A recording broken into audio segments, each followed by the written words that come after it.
الف حمزہ. تو کبھی ہم حمزہ با زبر اب پڑھیں گے, کبھی حمزہ با زیر اور کبھی حمزہ با پیش ہوا نا. اب جو ہے حروف قلقلہ کتنے تھے؟ حروف قلقلہ 5. کون کون تھے؟ جلدی نہیں. قاف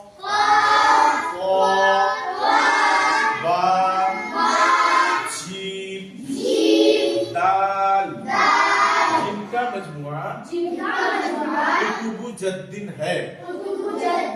جب ان پر جزم ہو تو ان کے مخرج ٹکر کھا کر الگ ہو جاتے ہیں. حمزہ با زبر اب کیا ہو جائے گا؟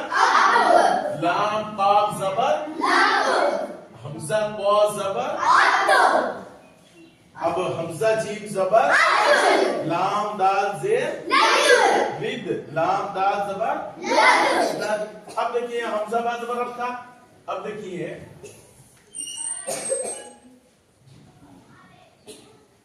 مائرہ یہ کون حرف ہے؟ باقی شکل. اب دیکھیے یہاں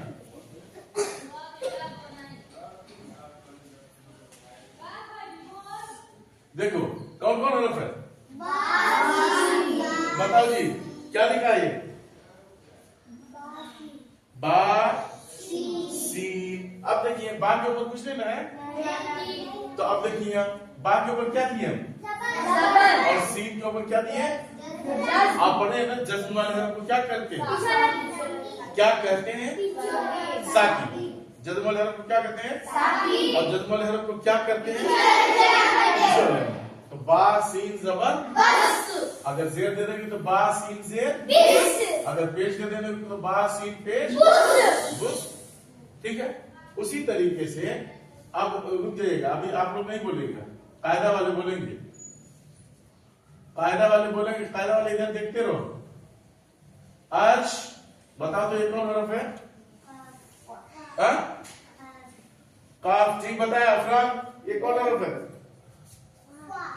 فا. قاف کے اوپر کیا نقطہ ہوتا ہے؟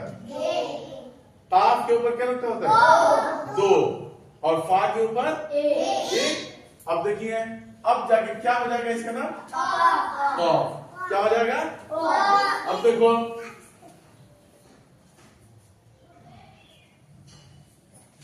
انابیہ یہ دیکھو ہم یہ کون حرف بنا رہے ہیں؟ یہ کون حرف ہے؟ سوال. اب کیا ہو گیا؟ یہ کیا ہو گیا؟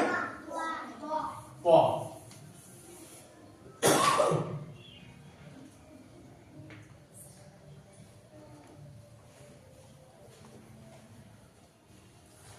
کیا بنائے تھے یہاں؟ اب قاف کے بعد یہ کیا ملا دیے؟ قا. تو اب قاف کے اوپر کیا ملا دیے؟ قاف کے نیچے کیا دیے؟ قاف کے اوپر کیا دیے؟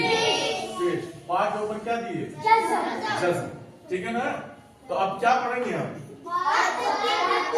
اتنا جلدی پڑھنے کی کیا ضرورت ہے؟ تو 2 قاعدہ ہو گیا اس میں. 2 تختی ایک جگہ ہو گیا نا. جزم والے حرف کو کیا کہتے ہیں؟ ساکن. اور جزم والے حرف کو کیا کرتے ہیں؟ اور جزم والے اگر حروف کیا ہے؟ قاف طا با جیم دال کیا ہے؟ حروف قلقلہ. کیا ہے؟ اگر حروف قلقلہ کے اوپر کیا آ جائے گا؟ جزم آ جائے گا تو کیا کریں گے؟ ان کو پڑھتے وقت ان کے مخرج ٹکر کھا کر الگ ہو جاتے ہیں. جیسے کیا پڑھائے تھے؟ حمزہ با زبر با سین زبر بس پہ ہوگا قلقلہ پر پیچھے والے ہم سے ملائیں گے نا, اس کو بھی ملائیں گے پر یہ حروف قلقلہ میں ہے نا. اسی طریقے سے قاف پا زبر قط. تو اب دیکھیے یہاں چلو نمرہ یہ کون حرف ہے؟ کیا ہے جی؟ اگر یہاں نقطہ دے دیں گے تو کیا آ جائے گا افران؟